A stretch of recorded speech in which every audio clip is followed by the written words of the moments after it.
Rosie Brenton, daughter of Alex Mottram.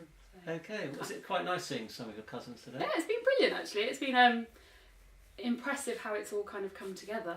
Because it was your idea. Well, it was me and Iona. So she came to see me in Newbury in New Year's. And we were just having a chat about the fact that we, never see each other that often, haven't seen Sam or Prue or any of the others. So we were like, oh, we should have a get together. So Facebook comes to the rescue, as it were. And yeah, here we are. Pretty great. Right, yeah. And how did you meet Emma?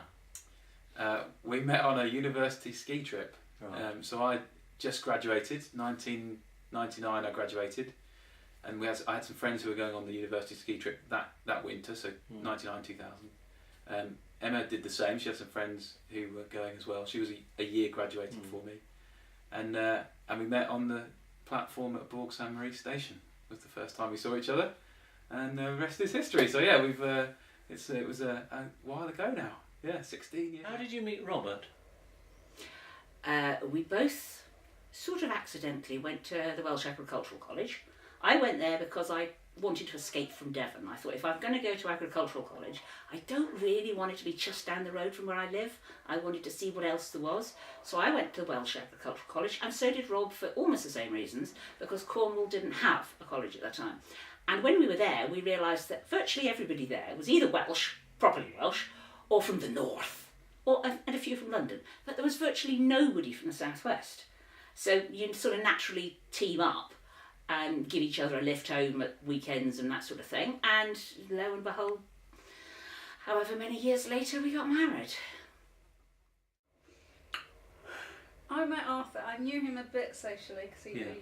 he used to play rugby, and I used to see him around in bars. And Yeah. pubs.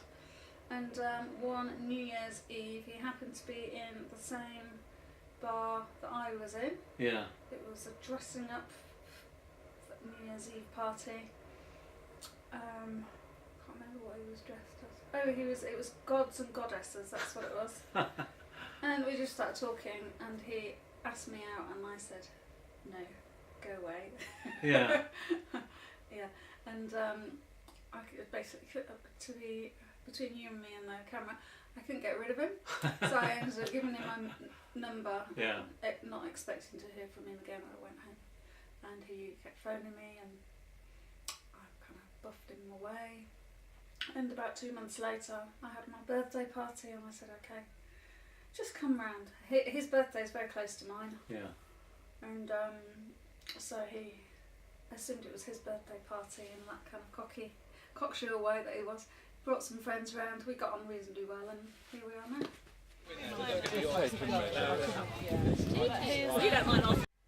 I remember us, I'm sure it was you and I, somebody died who was really important, and I often cannot remember who it was. And Kennedy? Was it Kennedy? And it was pouring with rain, and we had our coats on, and we got absolutely drenched and soaked, and our coats were taken off us by the nuns, and then we had to go into the church, but we were told to sit at the back because and I can't remember the exact words that they were used. It was something like, because either you're Protestants or that you're not one of the holy. And you and I had to sit at the back soaking wet while whatever it was happened in church. Always rings a memory, that one. We were obviously not good people. Aldi? I'm Amy and I'm 7. I'm Ollie and I'm 7. Again, what's your relationship? Because you're not brother and sister, are you? We're cousins. My little sister's called Amelia, she's 4. My dad's called Dave and he's 36. Yeah. And my mum's called Prue and she's called 37. What's... Skipping, hula hooping, football. Do you have a favourite subject at school or not really? Yep, maths. Maths? Oh, Yep. right. Why is that?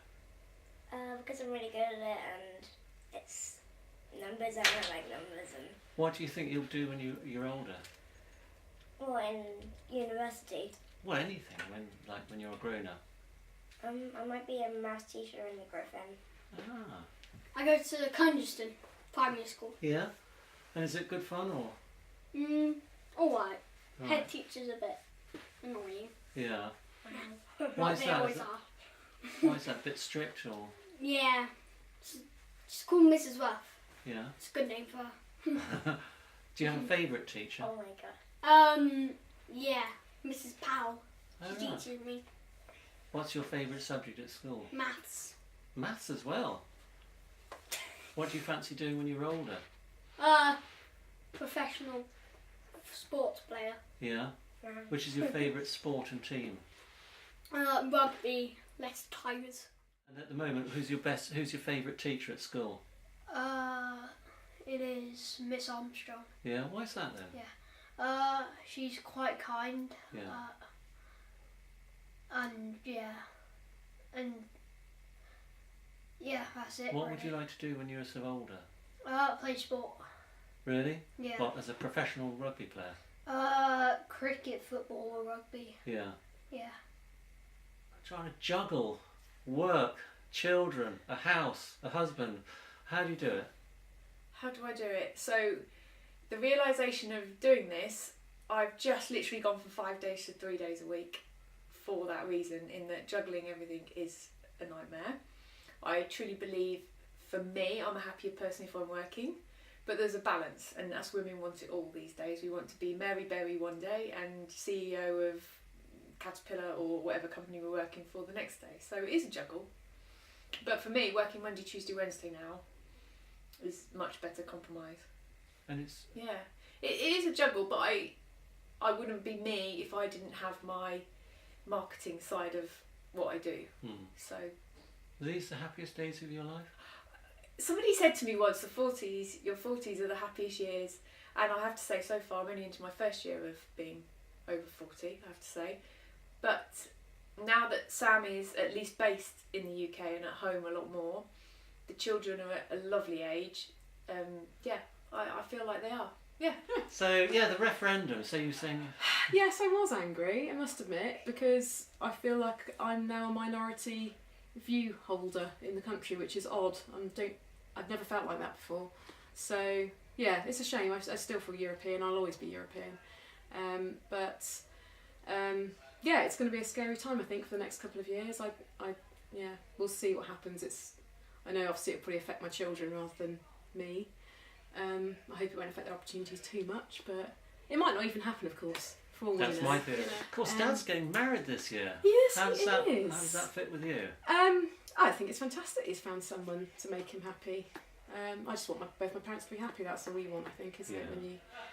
When you've got a very happy family yourself. So yeah, I'm looking forward to it.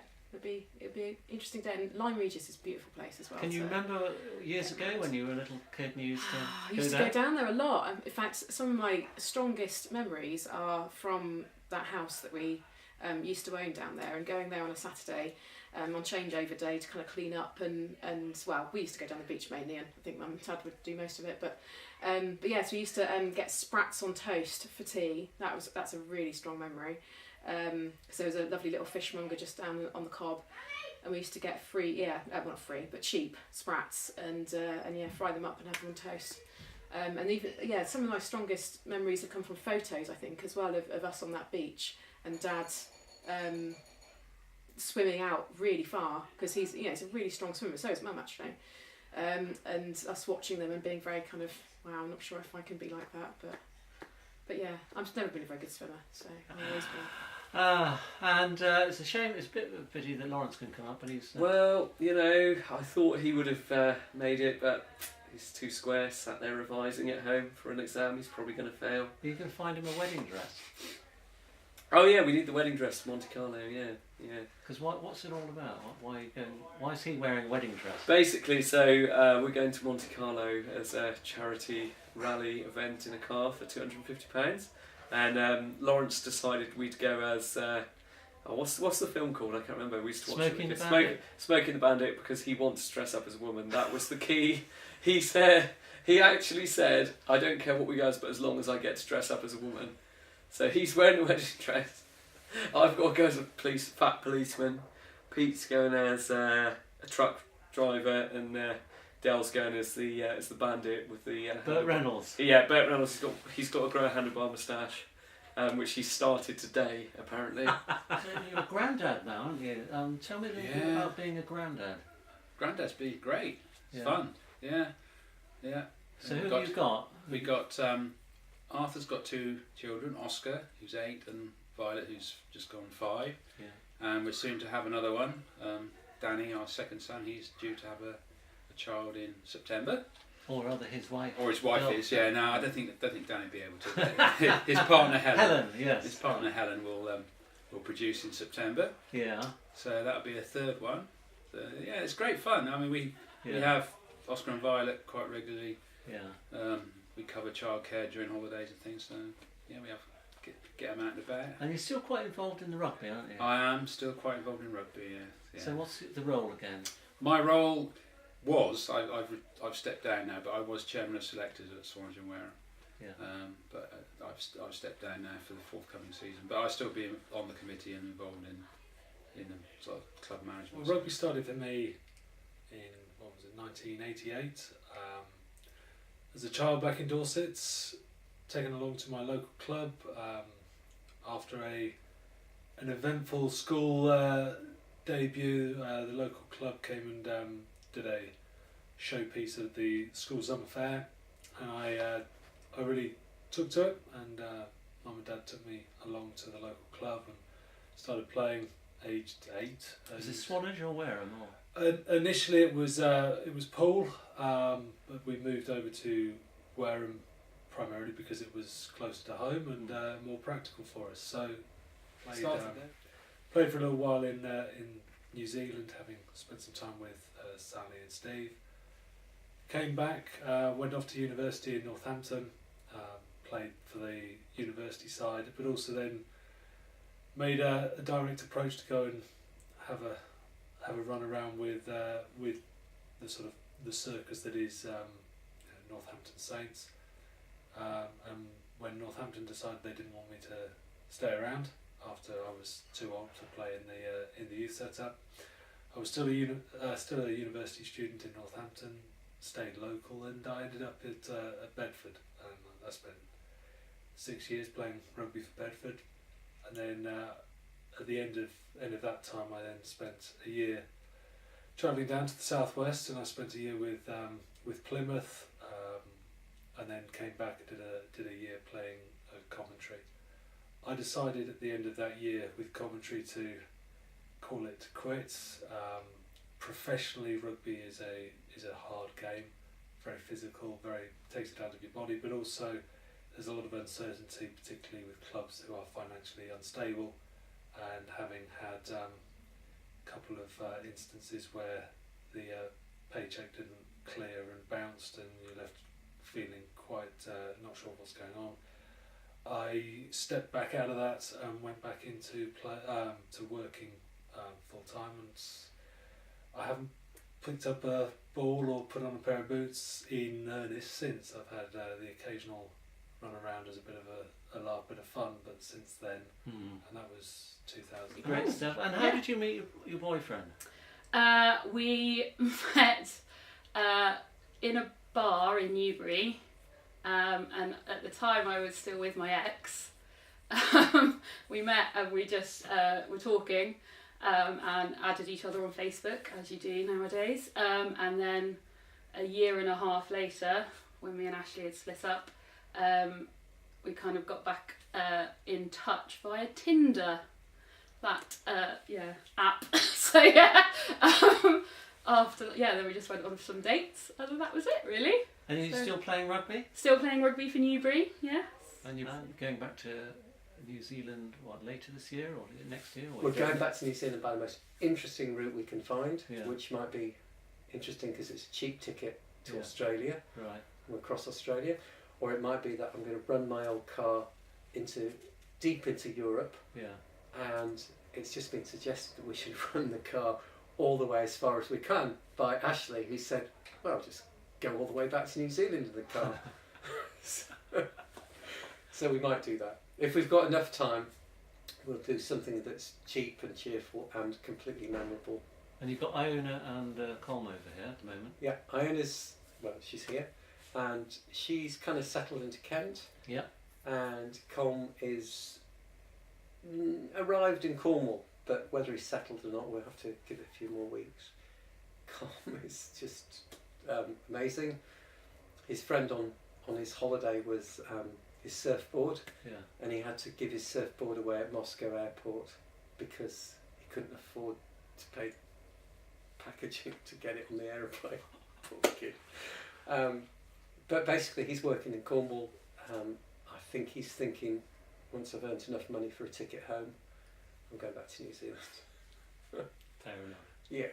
So overall, Yeah. the world has changed a lot in terms of English politics, in terms of where home is. It's not changed at all. We just can't wait to get back there because it's so cold and wet and windy.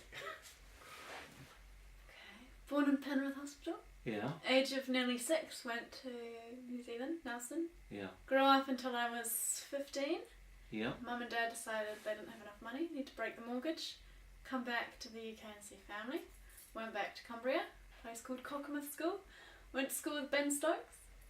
And then spent 2 years and a bit. Went back and did my final year in school in New Zealand. Then I went to university. Then I went to Japan for 2.5 years. Then I went back to New Zealand. Then I decided to go to the UK to see family and visit my nostalgic roots. And now I work in the environmental sector. In Dover. Dover. So it's just giving you a bit of a split personality. So one half in New Zealand. In a one half, way, yeah? I'm torn. I like aspects of both countries. Yeah. People here think I'm Australian, think I can't work here, and explaining myself can be tiresome. Don't mind, it's not really a big issue. And in New Zealand, people think I sound British. Yeah. Okay. I'm a bit of a strange voice, apparently. Were you in there? You don't mind, I'll take off. Harry, what your recollections of Barnard? 'Cause, Yeah. We've realised that it's up for sale again, and there's a bit of a thing going around the Yeah. family about how it's changed and Well, how cheap it is for the size of the plot and the house. Yeah, Dad put it on the market for 30,000 quid. What's that, about 1979, something like that. Yeah. And what is it, $750,000 now? Yeah. Which is, to my mind, seems a lot of money. Don't forget though, it's not the whole. It is the whole of the land, isn't it? It is. Yeah. It's from what from the It's estate agents. It's the original plot. I mean, I once I wouldn't say talked my way into the house by knocking on the door. But it's 2 years ago when I was working in Exeter, or a year ago, and I got them to let me into the house, explain that I'd lived there all my life as a kid, but the house was so different. Only the exterior was the same. The garden was transformed. I couldn't work out where all the old trees were, where the hedges were, your favourite bushes for hiding in, and the rooms were so transformed. I mean, they'd knocked things through and done stuff. It was a different house, and I'd always had this idea, it'd be nice to go back one day and buy it if I was a millionaire, but I can't see that happening. No. But yeah, Barnard's was, because we lived in the old house first, which Dad made out of a series of beach huts. Beach huts, that's and a right, kind of a yeah. shack thing. Yeah. And it's, it looked like some sort of frontiers place. And then I remember...